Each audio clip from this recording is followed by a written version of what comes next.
Look up tonight, you will see stars, you will see darkness between them, but you will never see the edge, not with your eyes, not with any telescope ever built, not with any telescope that could ever be built. That should bother you, because everything else in your life has an edge. Your room has walls, your city has a border, your planet has a horizon you can calculate. So why does the universe refuse to show you where it stops? The answer is far stranger than a wall too far away to see. It has nothing to do with distance at all. It has to do with time and light and a limit built into the fabric of existence itself.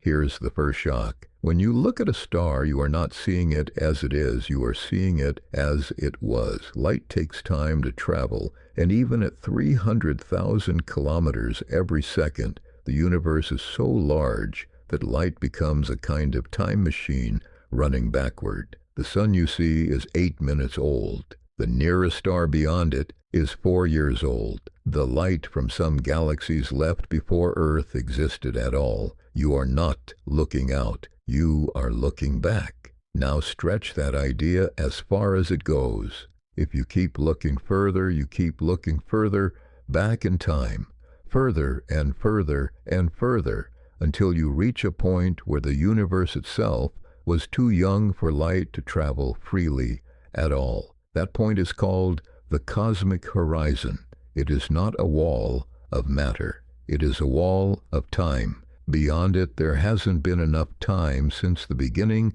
for light to reach you yet. Think about what that means. The edge you're looking for isn't a place. It's a moment. Specifically, it's the earliest moment light could have started its journey toward you. Before that moment, the universe was a hot, dense fog of particles so thick that light couldn't travel in a straight line at all. It just scattered over and over, trapped like a flashlight beam in fog. Scientists call this the surface of last scattering. It happened about 380,000 years after the Big Bang. Everything before that is invisible to you forever, not because it's hidden, but because light never made it out. You can actually see the afterglow of that moment. It's called the cosmic microwave background, and it was mapped in extraordinary detail by missions like NASA's WMAP satellite and the European Space Agency's Planck telescope. It looks like faint static, evenly spread across the entire sky. That static is the oldest light that exists. It is the closest thing to an edge that you will ever observe. And even that isn't the true edge. It's just the oldest postcard the universe has ever sent you. Here's where it gets stranger. The universe is expanding. Edwin Hubble discovered this in the 1920s. Watching distant galaxies rush away from us in every direction.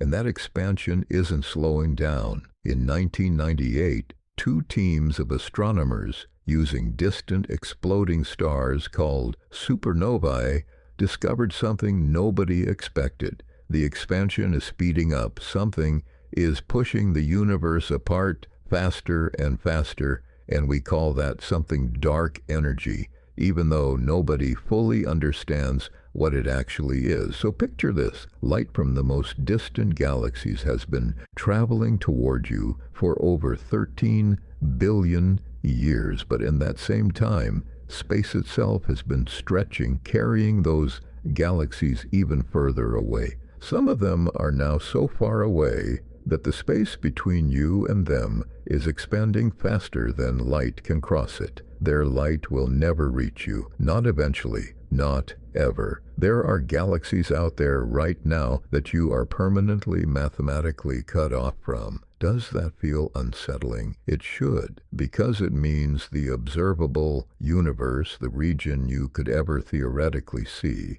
is not the same as the whole universe. It's just the part light has had time to reach you from. Beyond that boundary, there could be more galaxies, more stars, more everything, or there could be nothing at all. You will never know, not because we lack the technology, because the information physically cannot reach you, ever. This is why even our most powerful instruments hit a hard stop. The James Webb Space Telescope has peered back further than any instrument before it, capturing galaxies from just a few 100 million years after the Big Bang. Each new discovery pushes the visible edge a little closer to the beginning of time, but it can never push past that wall of last scattering. It can never show you the Big Bang itself. There is a horizon even light cannot outrun. Albert Einstein is the reason we even understand why this horizon exists. His theory of general relativity describes space and time not as a fixed stage, but as something that bends, stretches, and moves. Space itself has velocity, and nothing, not even light, can travel faster than light. So, when space expands faster than light speed between 2 points, light traveling from one to the other simply never arrives. It's not that the light is too slow, it's that the space it's crossing keeps growing under its feet. Here's a question worth sitting with. If the observable universe has a boundary, does that mean the universe has an edge? Not necessarily. Most cosmologists think the universe extends far beyond what we can observe, possibly infinitely, possibly with no edge at all. The boundary you experience isn't a property of the universe, it's a property of you, of your location and time, of how long light has had to reach exactly where you are standing, which means somewhere else on a planet orbiting a star in a galaxy you will never see. Another observer has their own horizon, their own edge of the visible universe centered on them, just like yours is centered on you. Every observer in the cosmos carries their own personal boundary with them, like a horizon that moves as you walk toward it on Earth. You can approach it, you will never reach it. Vera Rubin's work on galaxy rotation gave us the first strong evidence for dark matter, the invisible material that outweighs everything visible in the universe by more than 5 to 1. Between dark matter pulling galaxies together and dark energy pushing space apart, most of the universe's story is being written by things we cannot see directly. We infer them, we calculate them, we watch their effects ripple across galaxies we can see, and build models of the vast majority we can't. Let's put a number on how big your personal horizon actually is. The Big Bang happened roughly 13.8 billion years ago. You might expect the edge of your observable universe to sit 13.8 billion light years away. It doesn't, because space has been expanding the entire time light was traveling. The true distance to that boundary today is closer to 46 billion light years in every direction. That means your observable universe alone, the small sliver you can ever hope to study, is already a sphere over 90 billion light years wide. And that sphere is still just a fraction of what may be out there. Physicists have a term for the outer limit no signal, no force, no information can ever cross. They call it the cosmological event horizon, and it works a lot like the event horizon of a black hole. Stephen Hawking spent much of his career studying horizons like this, places where the universe draws a line and refuses to let information pass. A black hole's horizon traps things inside. The cosmic horizon works in reverse. It's not trapping you inside anything. It's simply outrunning you, carrying away everything beyond a certain distance, faster than light can ever catch up. This is why the search for alien life runs into the same wall as the search for the edge of everything. Even if a civilization exists right now in real time on a planet 50 billion light years away, it does not matter how advanced their technology is. No signal they send, no light they emit, will ever physically be capable of reaching you. Not in a million years, not in a trillion. The distance between you has already outpaced the speed limit of the universe. Some things are not far away. They are unreachable, And here's the twist that makes cosmologists lose sleep. If dark energy keeps accelerating the expansion, the horizon won't just stay fixed. It will keep closing in relative to how much we can ever access in the future. Galaxies visible tonight may, tens of billions of years from now, redshift into invisibility and vanish beyond the horizon forever.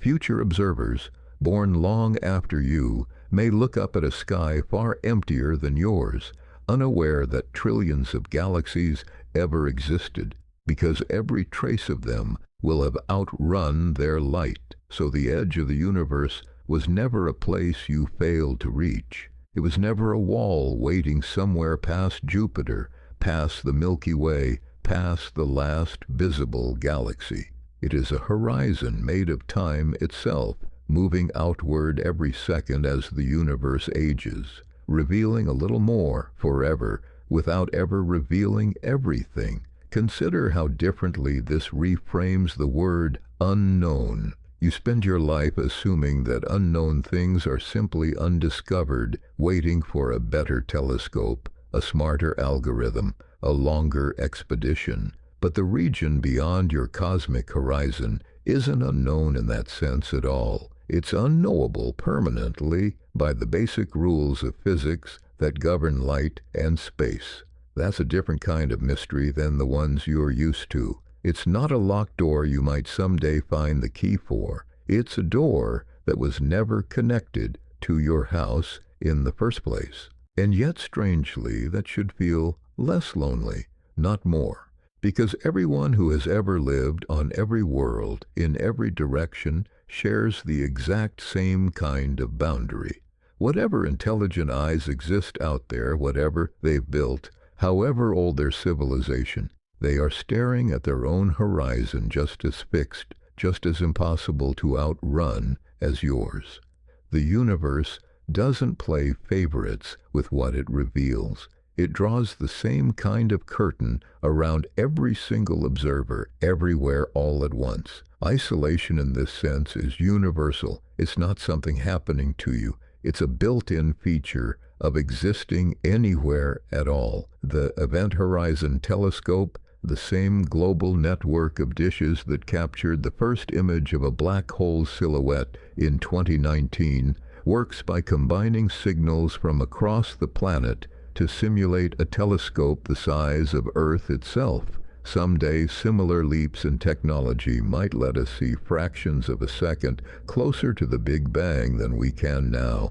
But no leap in engineering will ever let you see past the horizon that expansion itself created. Some walls are made of steel and can be broken down. This one is made of the geometry of space-time, and it doesn't yield to better tools. It only reveals more of what already exists inside it. Even that thought carries its own kind of comfort. Every night, without lifting a finger, your personal horizon quietly grows. Light that started its journey a little further back arrives a little closer to you than it did the night before. You are not just observing an old, static picture. You are watching new fragments of the deep past arrive second by second for the entire span of your life.